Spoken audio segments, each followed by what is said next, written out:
દરેકને વિનંતી કે બેસી જાય, કારણ કે આ પ્રસંગ છે માં ભગવતીનો. આપણે ઊભું ના રહેવાય. ઊભું તો ચાલે પણ કોઈ ખેલ કાઢતો હોય ને અહીંયા બે આવે ને અહીંયા ઊભું જ રહેવું પડે. પહેલી ઓબળદુ સાહેબ એ આવતારો ઉત્તાદી આવતારો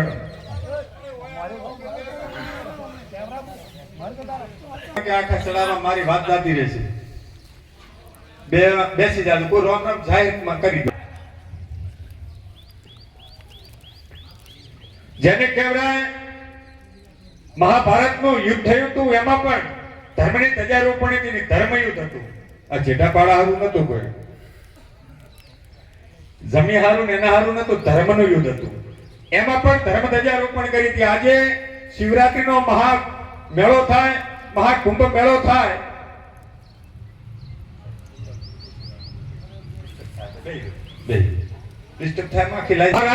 શિવરાત્રી અને કુંભના મેળા પણ લાગે ત્યાં પણ ધર્મ ધજા રોપાય પેલી સાહેબ. એટલે આપણે આ ધર્મની ધજા ચૈત્ર સુદ બીજ અને ગુરુવાર ભાઈ શુક્રવાર એ દિવસે આપણે ધર્મની ધજા રોપવાની છે. એ દિવસે આપણે માં ભગવતીની જ્યોત પણ લાવવાની છે. બોલો બહુચર માત કી જય. એ દિવસે માં ભગવતીની બહુચરની જ્યોત પણ એ દિવસે આપણા કોમમાં આપવાની. એટલે આગલા દિવસેની વ્યવસ્થા આપણે કરશું. અને સવારમાં વહેલા શુભ ચોઘડીએ માં ભગવતીની જ્યોત આવશે, ધર્મ ધજા રોપાશે. રેડી ધોપાજી? હા, અરે મુહૂર્ત મને ભગવતી બોલાવે મને હરી બોલી ગયો. એટલે ધર્મ ધજાનો ચડાવો મુખ્ય ચડાવો. પછી યજ્ઞમાં આ નવકુંડ છે એમાં મુખ્ય યજમાન તરીકે વચ્ચે ઓટલો થાય અને એની અંદર મુખ્ય કુંડ થાય, બાકીના 8 કુંડ એને મુખ્ય યજમાન કહેવાય. એના હાથથી સંપૂર્ણ વિધિ વિધાન થશે. જે ભાગ્યશાળી દાતા છે મુખ્ય યજમાનનો ચડાવો લેશે. પછી 8 કુંડ છે એમાં આપણે કમિટી અને ભાઈઓ એમ બોલ્યા વગર ચા આપજો હશે. આ ઘડી પર રાખો, 2 મિનિટ ખમો, 2 મિનિટ ખમો ખાલી. મને આ વાત કહી રહ્યા છે ના જય ઘડી પર ભાવ કરો, 2 મિનિટ ખાલી. બાકીના 8 કુંડ છે એની અંદર આપણે કમિટી કે ભાઈઓ જે નિર્ણય લે, માની લો કે કમસે કમ 51,000 રૂપિયા એક કુંડના હોવા જોઈએ. માની લો કે સાહેબ નાના કે ચડાવા કરવા છે તો પછી એમાં આપણે વિચારશું, બરાબર ને?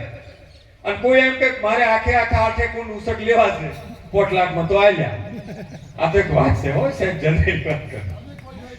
હા, કોઈ એમ કે મારે બોલતું ઉસક આલવા છે ત્યાં આલ્યા 5 લાખમાં. આ તો એક વાત છે.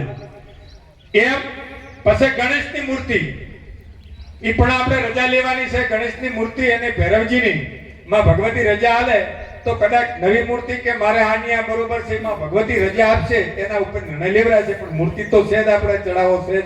ગણેશની મૂર્તિ નો જે ભાગ્યશાળી દાતા છે એના તે ભગવાન જ્યાં સુધી આ સૂર્ય અને ચંદ્ર છે ત્યાં સુધી આ મંદિરને કોઈ થવાનું નથી સાહેબ. જ્યાં સુધી નદીઓ વસે છે, વેદોનું ગાન ચાલુ છે ત્યાં સુધી આ મંદિર અજર અમર છે.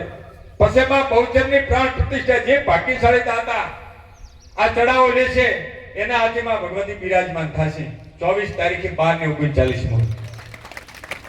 પછી મેલી માતાની મૂર્તિનો ચડાવો, પછી ભૈરવજીની મૂર્તિનો ચડાવો, પછી રંગ મંડપ બીજા નંબરનો અને ત્રીજા નંબરનો નાનો શિખર.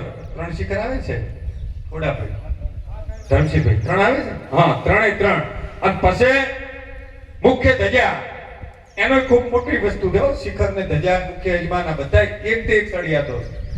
એટલે ધજાનો ચડાવો ઈ પરિવાર વર્ષ પરંપરા જ્યાં સુધી તિથિ ઉજવાય ત્યાં સુધી પરિવાર ધજા ચડાવશે. જે ચડાવો લેશે ધજાનો એ પરંપરા જ્યાં સુધી આ ધરતી ઉપર સૂર્ય અને ચંદ્ર છે ત્યાં સુધી પરંપરા. જ્યાં તિથિ આવે વૈશાખ સુદ 8 આવે એ દિવસે આપણે યજ્ઞ જેવડો ભગવાન કરાવે એવડો યજ્ઞ, ધજા અને ભોજન અને ભજન જે ભગવાન કરાવે. પછી મહાકાળી, જો બીજી વાત કરું સાહેબ કે શિવનું મંદિર હોય કે વિષ્ણુનું હોય કે રામદેવનું હોય તો એમાં ઇન્દ્ર, યમ અને વરુણ આવે. અને માતાજીનું હોય તો એમાં દેવી આવે, મહાકાળી, મહાલક્ષ્મી, મહાસરસ્વતી. આ 3 દિશાઓની મૂર્તિઓ છે.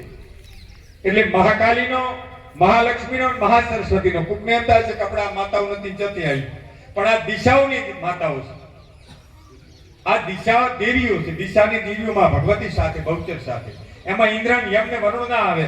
એટલા માટે સ્પષ્ટતા કરું, કાલે કોઈ પંડિત આવીને આવડું ભીડા કે કાહો ચિયો પંડિત હતો આવું કરી ગયો તો તમને એમ થાય મારું આ તેને એના માટે સ્પષ્ટતા કરું છું કે દેવી માટે મહાકાલી, મહાલક્ષ્મી, મહાસરસ્વતી આવે.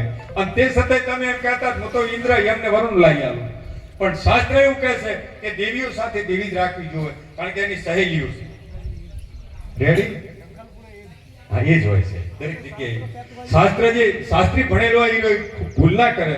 બાકી મારા ભાઈ હું ધોતી પહેરાઈને મેલ જો પચ્ચું કરે એને ખબર ના હોય. પછી અગ્નિનારાયણનો ચડાવો, જે ભાગ્યશાળી દાતા અગ્નિનો ચડાવો લેશે એ વાતે ગાતે અગ્નિ આવશે, પછી યજ્ઞ ચાલુ થશે.